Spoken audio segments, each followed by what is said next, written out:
The shortage of eggs on the local market is the result of a combination of factors, according to Mr. Vernon Bell of the Department of Agriculture, who works with the poultry farmers and manages the Bayford Center of Excellence.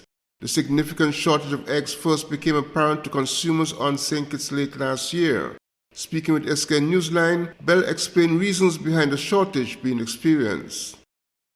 We are suffering from the egg shortage due to the closure of one of our major and the largest egg producer here on the island, who used to produce like 40,000 eggs on a monthly basis.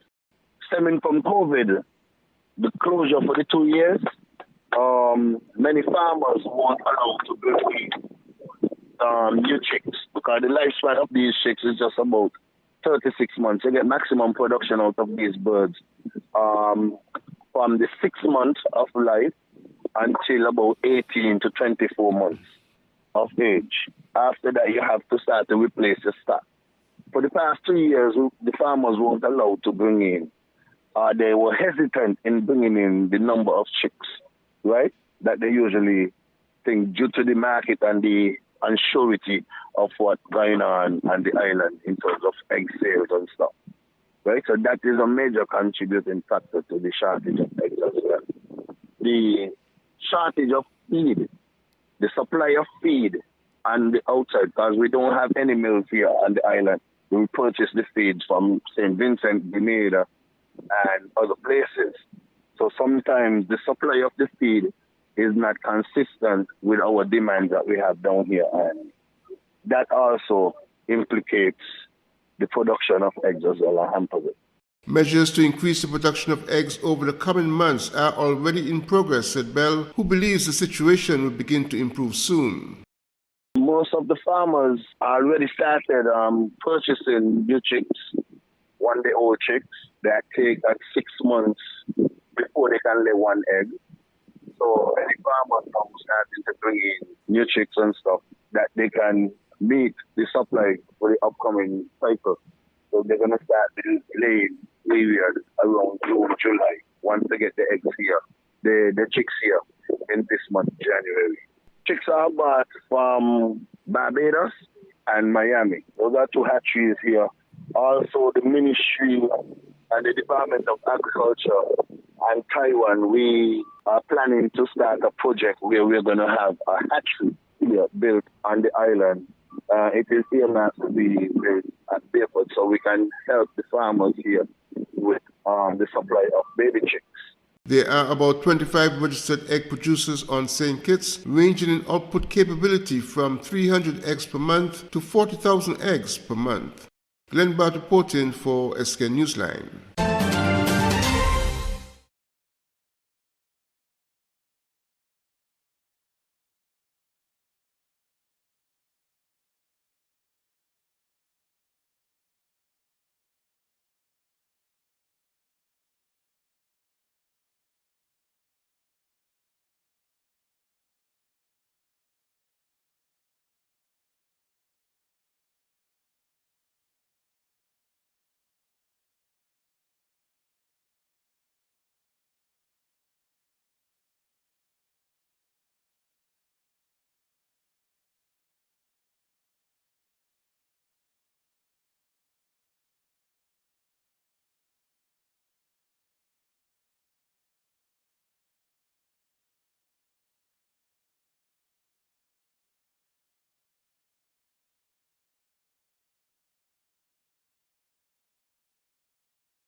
2022 was an eventful year, and SK Newsline, your news leader, is recapping the year with 2022, the year that was.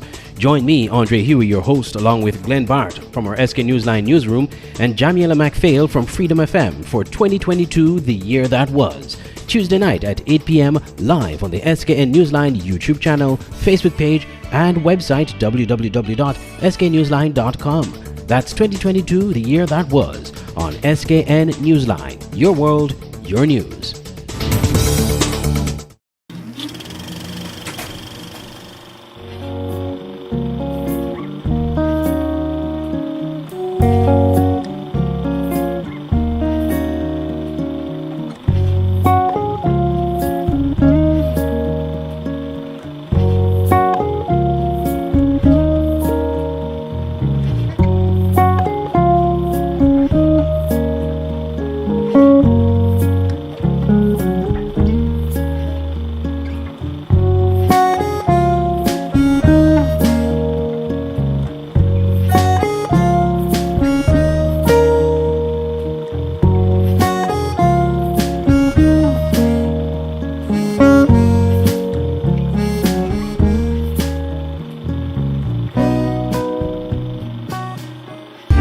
When you're looking to sell, buy, rent, or manage a property, your answer has to be Diamond Real Estate and Management St. Kitts, Dreams.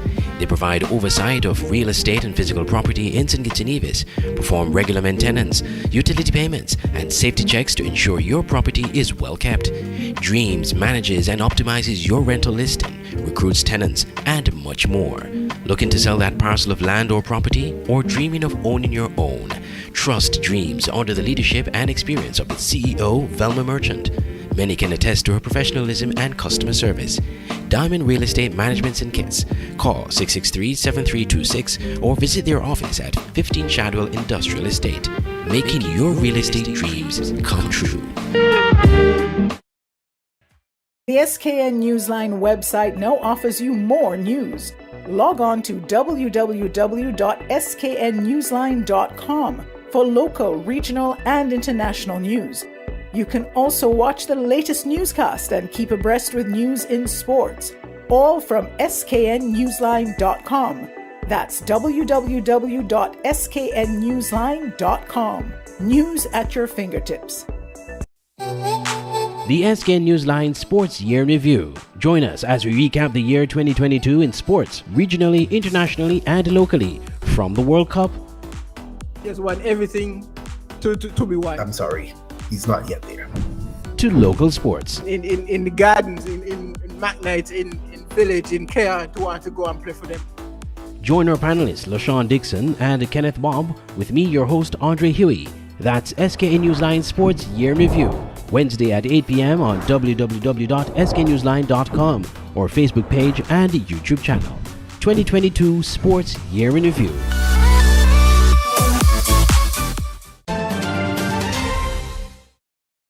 The Ministry of Education has made several changes to senior leadership at a number of schools across St. Kitts. When schools opened their doors for the new year and the new academic term for 2023, students and staff at some schools were officially introduced to the new senior management personnel. Education Minister Dr. Jeffrey Hanley, during a Freedom Radio announcement Tuesday, disclosed the new appointments. So I want to congratulate Mrs. Danisha Williams. She was the deputy principal of the Tyrrell Williams Primary School. She now takes charge of the Bronte Welch Primary School as the new principal. Mr. Javan Cannonier, he served as the deputy principal of the Keon Primary School. He has been promoted to the principal of the Keon Primary School, where Mrs. Angela Matthew served for many years as the principal of the Keon Primary School. She now gets the opportunity to become an education officer. The Violet Petty Primary School, the deputy principal there, she retired. Mr. Lachlan, and she's replaced by Mrs. Chantal Billinghurst Rogers, who was one of the senior second in line at the Keon Primary School.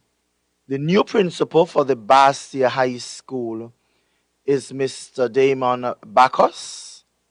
The new principal for the Keon High School is Mr. Maurice Benjamin, who served as principal at the Bastia High School. Again, making shifts because Miss James, she retired from the Keon High School. I want to thank her for her time there as well. What will happen at the Bastia High School? Mr. Dalton Esdale, who served as a deputy principal at the Keon High School, he will now be serving as a deputy principal at the Bastia High School. Andre Huey, SKN Newsline. Officials on Nevis welcomed the Azamara Onward cruise ship as it made its maiden call to the island on January 9th. The ship, which was anchored at the Charlestown Harbour, has a capacity of 684 passengers and 408 crew members. Eric Evelyn, Deputy Premier in the Nevis Island Administration, led a welcome delegation on board the ship and registered satisfaction with the first of many future visits. To welcome the Azamara Onward on this inaugural call to this gem of an island, the island of Nevis. Of course, we are renowned for so many things: our historic sites, our beaches, our beach bars, our cuisine, our hospitable people, and it's just an unspoiled gem. And I'm sure that your passengers will enjoy the time that they spend on shore, and we're trusting that some of you as well could take the opportunity to visit the island of Nevis. So on behalf of the Premier, on behalf of all of us in Nevis, it is indeed our honor and privilege to have the Azamara Onward, and we trust that you have a fantastic day, and we welcome you back next year. In response, Ms. Elizabeth Vogel, hotel director on board the ship, while representing the captain who was unable to meet the delegation, expressed satisfaction with visiting Nevis. We are honored and privileged to visit this island. I have to say it has been way too long for me personally to be here. It's many, many years ago. Of course, we had some issues in the last 2 years, and we are all happy to be traveling again. And how could we ever have missed Nevis on our Caribbean tour? It's well known for its history and cuisine. Last time I was here, actually, I did a cooking course, but that's, as I said, too many years ago. And yes, we are looking forward to many, many more visits, and I'm sure that our guests are enjoying every minute here. Before visiting Nevis, the Azamara Onward left Miami on January 6th, visited St. Thomas on Sunday, January 8th. The ship leaves Nevis on Monday, January 9th for St. Lucia, then Barbados, then spent 2 days on sea on its return to Miami. Among those in the welcoming delegation were Mr. Devon Liber, Chief Executive Officer at the Nevis Tourism Authority, and Ms. Kelsey Liber, Marketing Officer at the Nevis Air and Seaports Authority, NASPA. I'm Andre Huey for SKN Newsline. 2022 was an eventful year, and SK Newsline, your news leader, is recapping the year with 2022, the year that was. Join me, Andre Huey, your host, along with Glenn Bart from our SK Newsline newsroom, and Jamiela McPhail from Freedom FM for 2022, the year that was. Tuesday night at 8 p.m. live on the SKN Newsline YouTube channel, Facebook page, and website www.sknewsline.com. That's 2022, the year that was, on SKN Newsline. Your world, your news.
sell, buy, rent, or manage a property, your answer has to be Diamond Real Estate and Management Syndicates, Dreams. They provide oversight of real estate and physical property in St. Kitts and Nevis, perform regular maintenance, utility payments, and safety checks to ensure your property is well kept. Dreams manages and optimizes your rental listing, recruits tenants, and much more. Looking to sell that parcel land or property, or dreaming of owning your own? Trust Dreams under the leadership and experience of CEO Velma Merchant. Many can attest to her professionalism and customer service. Diamond Real Estate Management Syndicates. Call 663-7326 or visit their office at 15 Shadwell Industrial Estate, making your real estate dreams come true. The SK Newsline Sports Year Review. Join us as we recap the year 2022 in sports, regionally, internationally, and locally. From the World Cup. Just want everything to be won. I'm sorry, he's not yet there. To local sports. In the gardens, in McKnight, in village, in Care, to want to go and play for them. Join our panelists LaShawn Dixon and Kenneth Bob with me, your host on That's SKA Newsline Sports Year Review, Wednesday at 8 p.m. on www.sknewsline.com or Facebook page and YouTube channel. 2022 Sports Year in Review. Auto Plus Car Wash, located on the College Street Gut, Bastyr, St. Kitts. Bring your car to Auto Plus Car Wash to remove water stains, wiper marks. Get your doors, roof panel cleaned, seat floor mats, buffing, headlights, and engine wash. You get quality service at the best price at Auto Plus Car Wash. They really care for your car. Call 765-5140 or visit them on the College Street Gut, Bastyr, St. Kitts. Auto Plus Car Wash. This is number one.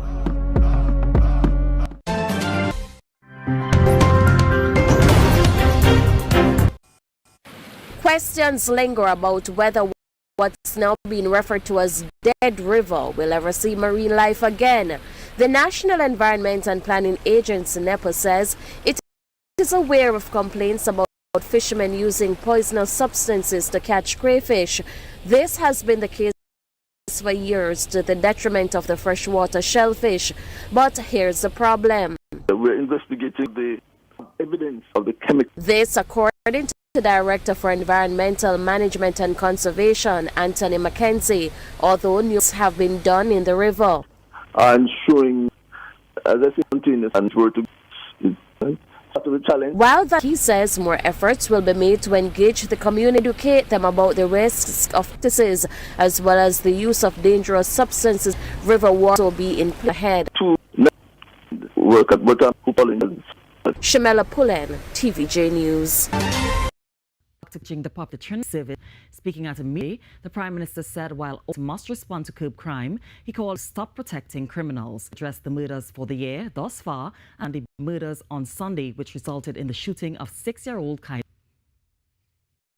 To the public, no say the politicians. Many people know what and what you could treat. Bring up those who themselves, the never have mother, brother, cousin. You know the top criminals. That we must be conscious of guns and ammunition. I don't know. Notice time. Bulk doors of the heavy where the prevention very.